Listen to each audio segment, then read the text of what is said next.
remercie. La parole est à Madame Graziella Melchior pour le groupe Renaissance. Merci Madame la Présidente.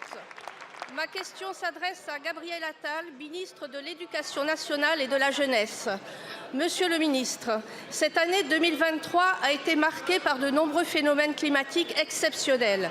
Des records de chaleur battus mois après mois, des épisodes caniculaires plus longs et plus récurrents et des tempêtes toujours plus dévastatrices comme Ciarán qui, au mois de novembre, a frappé le Finistère. Or, afin de mieux appréhender et affronter ces phénomènes climatiques et leurs conséquences, l'école peut et doit devenir le premier lieu d'engagement pour la transition écologique. Les élèves, les enseignants et les personnels y ont tout leur rôle.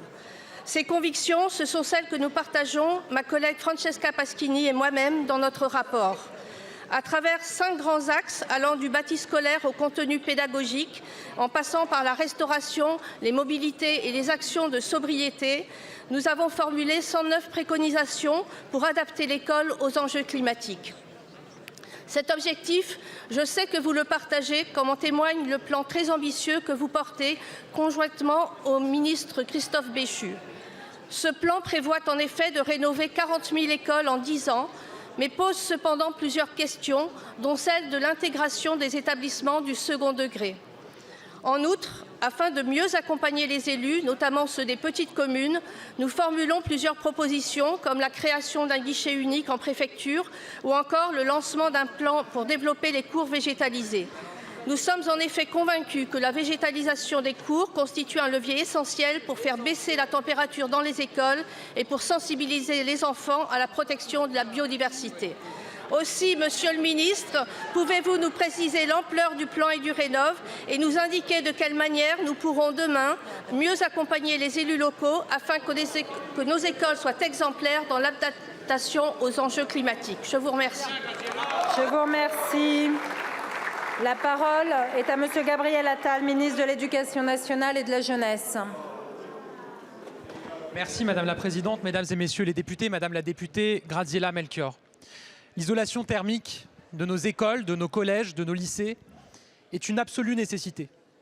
C'est absolument nécessaire d'abord pour les conditions de travail de nos enseignants et les conditions d'apprentissage de nos enfants.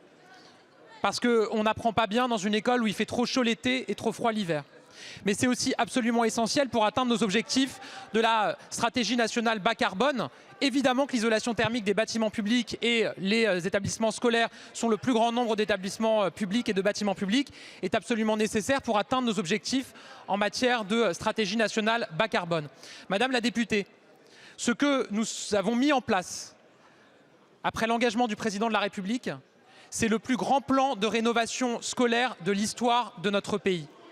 500 millions d'euros par an à compter de 2024 qui vont nous permettre de rénover 40 000 écoles sur 10 ans. Très concrètement, ces dernières années, on rénovait en moyenne 1 millier d'écoles par an.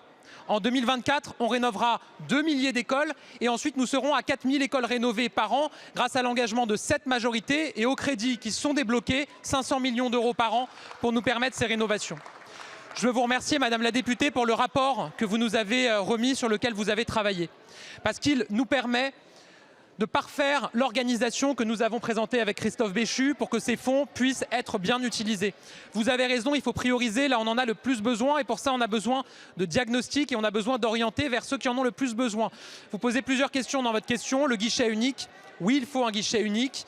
Dans les préfectures, c'est ce que nous sommes en train de mettre en place. Sur les îlots de fraîcheur dans les établissements scolaires, nous y sommes favorables et évidemment nous accompagnerons les collectivités locales qui s'engageront dans cette voie. Oui, Madame la députée, 40 000 écoles rénovées dans les 10 ans qui viennent, c'est du jamais vu dans l'histoire de notre pays. Nous pouvons être fiers de cet engagement et des moyens que nous mettons en œuvre. Je vous remercie, Monsieur le Ministre.